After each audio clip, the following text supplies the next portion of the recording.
This episode is brought to you by Prime Video.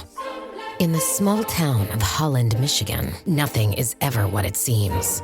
Behind the tulip festivals and pretty houses lay dark secrets that threaten to tear a marriage apart. Nicole Kidman stars in this darkly twisted thriller about a wife and mother whose quest to uncover her husband's secrets may get her more than she bargained for. Holland, streaming on Prime Video March 27th.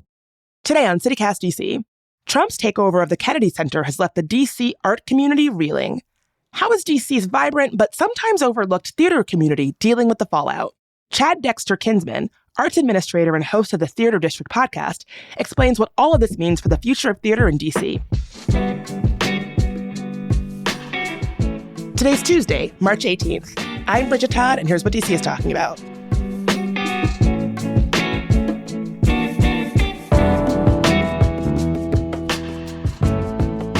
Hey, Dex, thanks for being here. This is so great. I'm such a fan and ready to talk DC theater. Oh, you're too kind.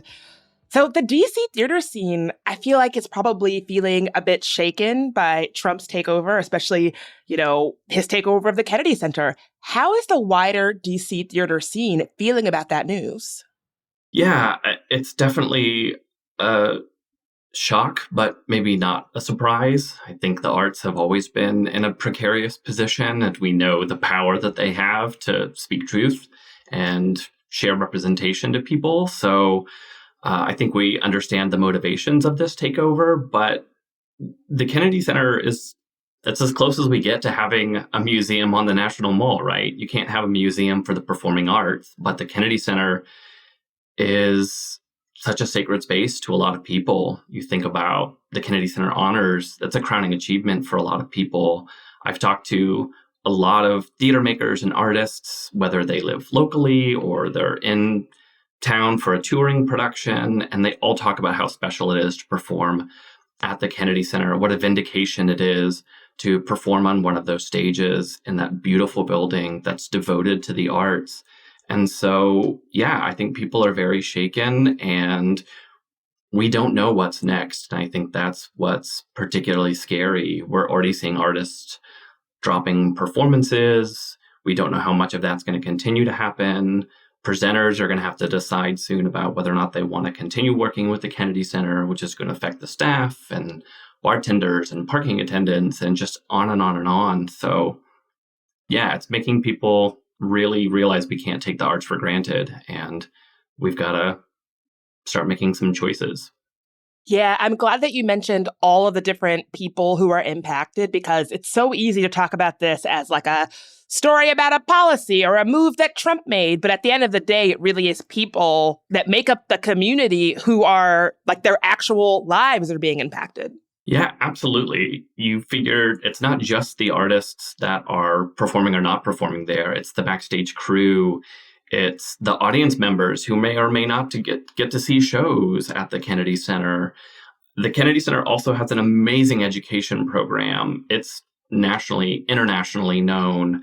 Their access and visitor center resources are unparalleled. They set the standard for inviting audiences into your performance with things like open caption, audio described performances, Braille programs, large print programs. The Kennedy Center pioneers all of those things, and they're so generous with those resources and their expertise.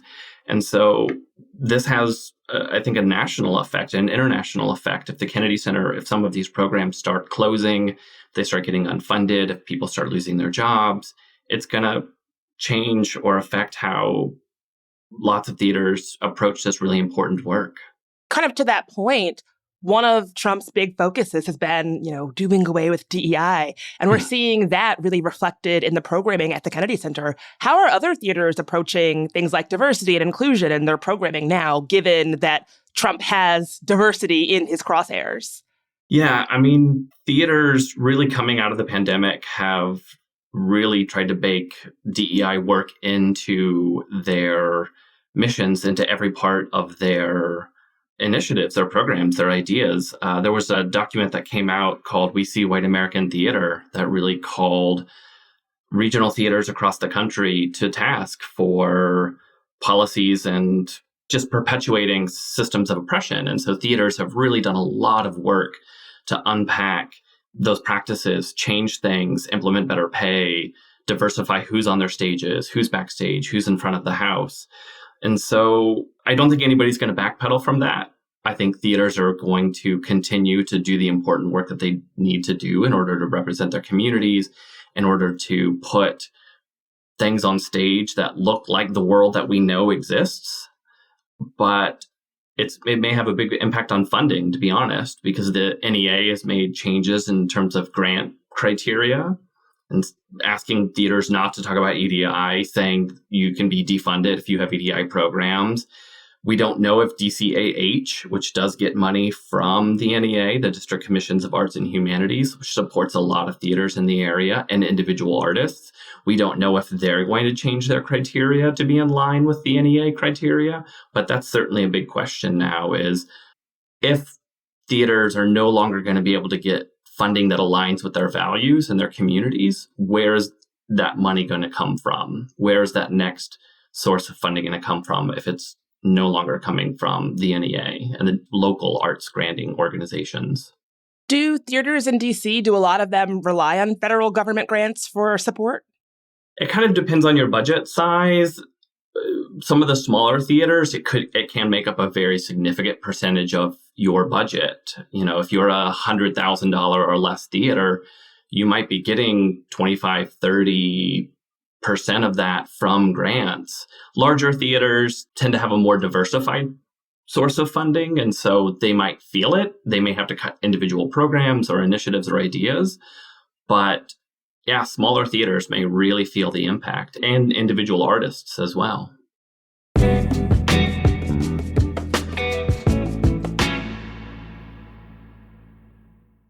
After the Fact, a podcast by Pew, keeps it real with data-driven insights on today's big issues. No spin, just facts, mixed with stories from experts, policymakers, and people making a difference. Whether you're into the research or the personal stories behind it, we've got you covered. So what are you waiting for? Listen to After the Fact wherever you get your podcasts. Now selling. The Sydney brings 48 boutique condominiums to DC's Union Market District, where modern living meets unbeatable convenience. Tour our 2 new model homes and experience these stunning residences. Choose from 1 bedrooms starting in the low 300s, 1 bedroom plus dens from the low 400s, and 2 bedrooms from the low 500s, plus secure garage parking. Situated on Florida Avenue Northeast, the Sydney offers prime access to H Street's dining, nightlife, and Union Market's artisanal shops, all with easy metro access. Visit thesydneydc.com to schedule your tour today.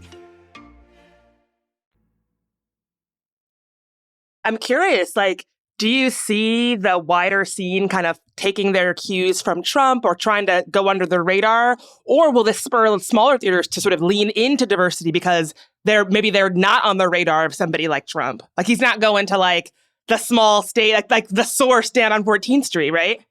Yeah, I mean, I think theaters are going to push back. I think they're going to continue to serve the communities that they're in and tell the stories that need to be told. And I don't think Trump or the federal government or any policies are going to really affect that. Artists know how to be resourceful and resilient and subversive and creative, and we're going to continue to find ways to do that.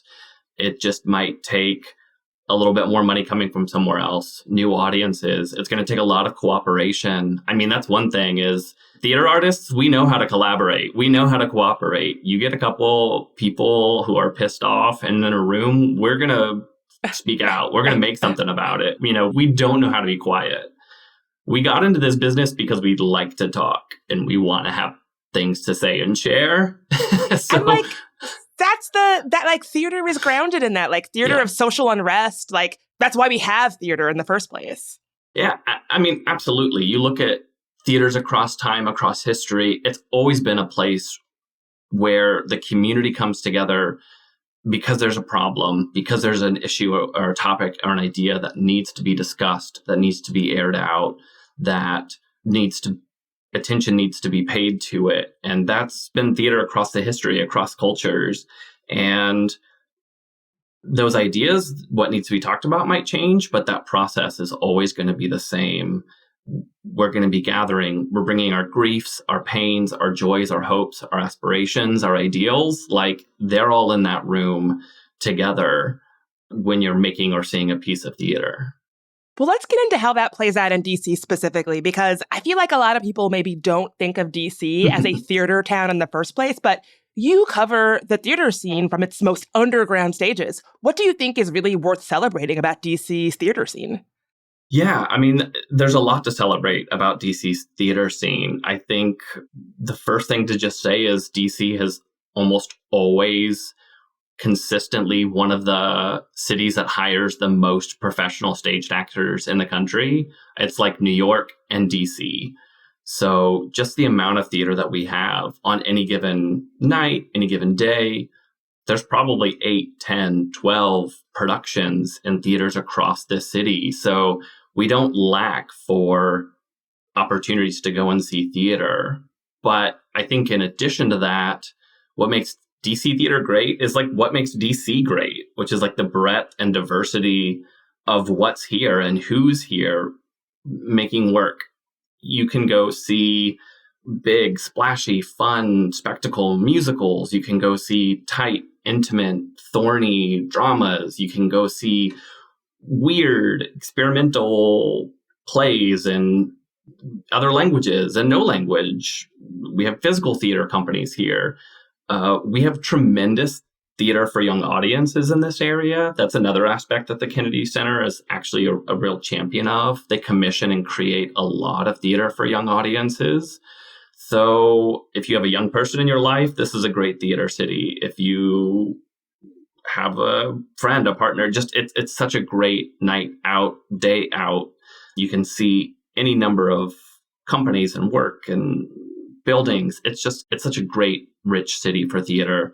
But as you said, I think sometimes it gets overshadowed by the, let's say, the other drama that happens in this city. Is that why you think, despite the fact that there's so much going on theater-wise in DC, that it kind of goes under the radar? I think so. And I think in part, there's just so much great stuff to do in DC. And you think of all the free museums and sports teams and restaurants. Like, we don't hurt for things to spend your time doing. And, I think theater in general as an industry, as an art form, has been out of touch and has been a little sequestered. And, ticket prices can be prohibitively expensive. Programming hasn't always been as rich or as diverse as the world that we live in. And so I think a lot of people just don't see themselves going to theater. It's not something they've done before. It might not be something that they might be interested in it, but they just haven't found the right place yet. No one's reached out to them. Companies haven't reached out to them. Artists haven't reached out to them. They just haven't found that in yet. The right door hasn't been opened for them, maybe.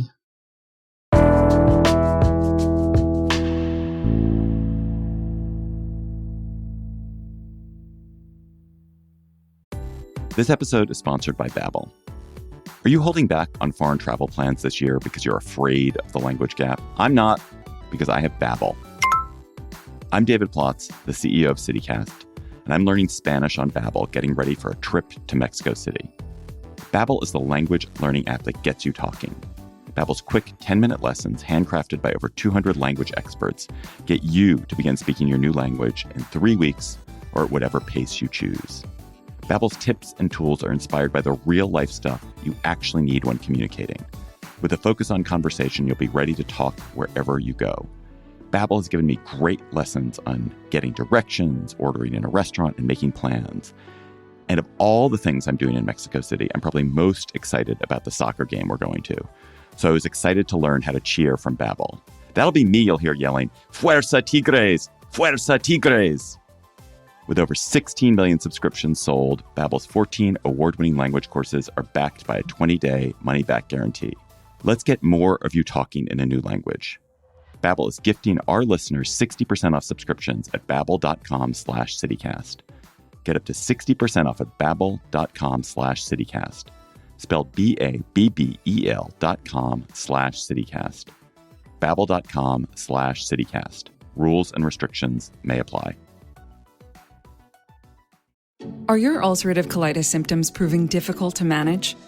Tremfya guselkumab can help you manage the cycle of UC symptoms. At 1 year, many patients taking Tremfya achieved clinical remission, and some patients also achieved endoscopic remission. Individual results may vary.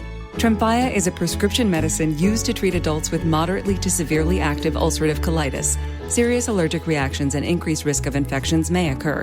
Before treatment, your doctor should check you for infections and TB. Tell your doctor if you have an infection, flu-like symptoms, or if you need a vaccine.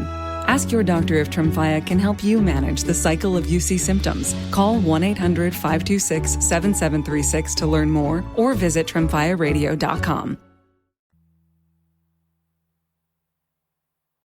So if someone's listening and they're like, I want to tap into DC's great theater scene, where should they start? Oh my gosh, there are a lot of really great resources. I'll just name a couple. The first one's going to be DC Theater Arts. It's a really comprehensive outlet for arts journalism. They do great reviews, they do interviews, advanced articles. They cover a really huge range geographically, but also just in terms of scope and size of theaters in the area.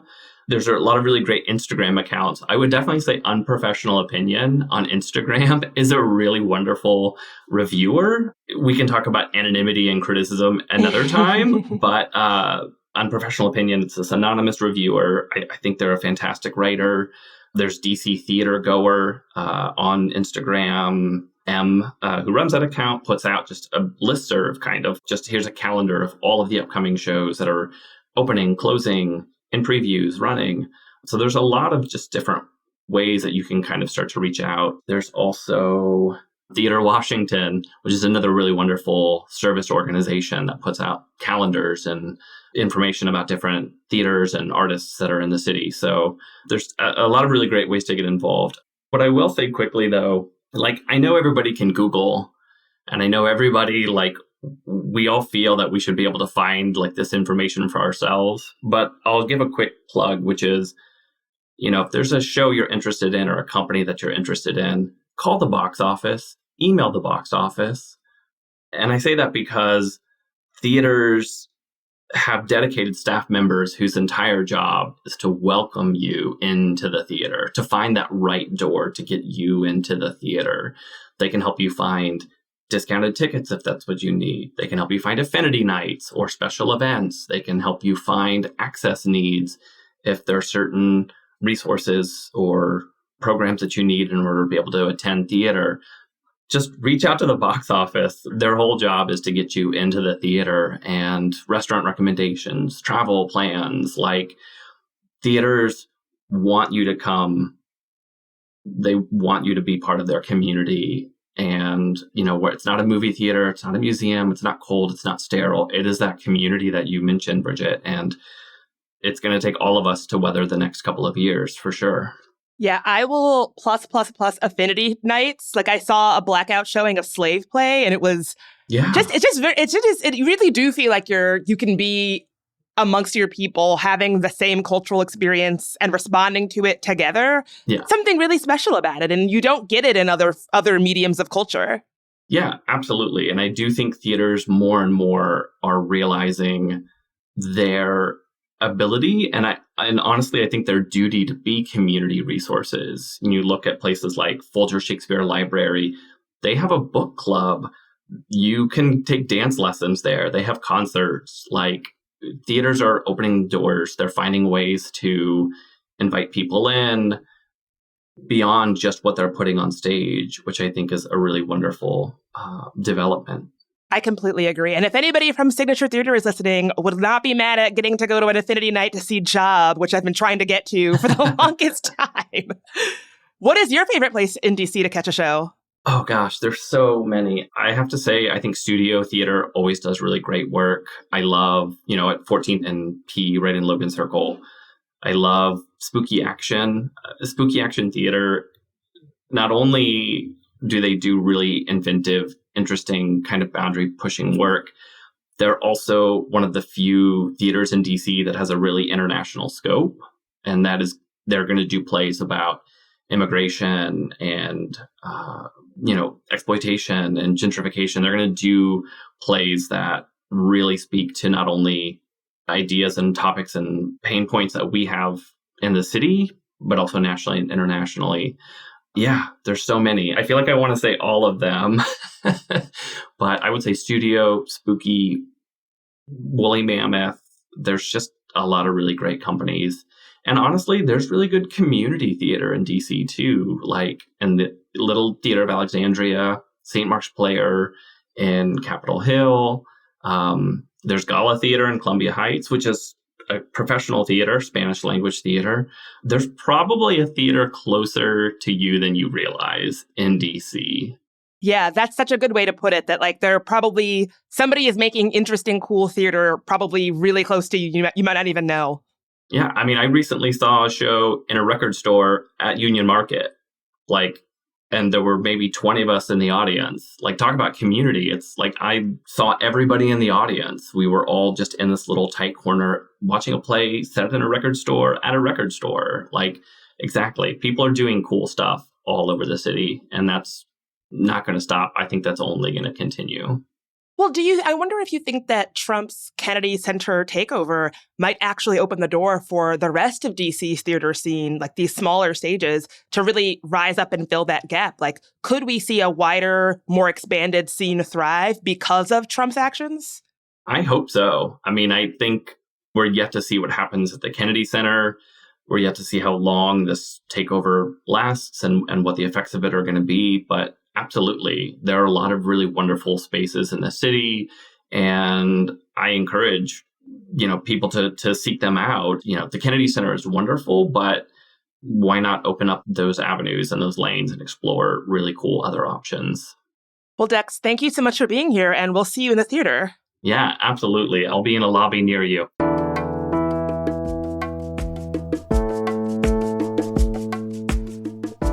That's all for today here on CityCast DC. Now, I know you're probably on a DC theater website trying to find their box office contact information, but before you give them a call, send this episode to whoever you're going to watch your next show with. And we'll be back tomorrow morning with even more news from around the city. Talk to you then.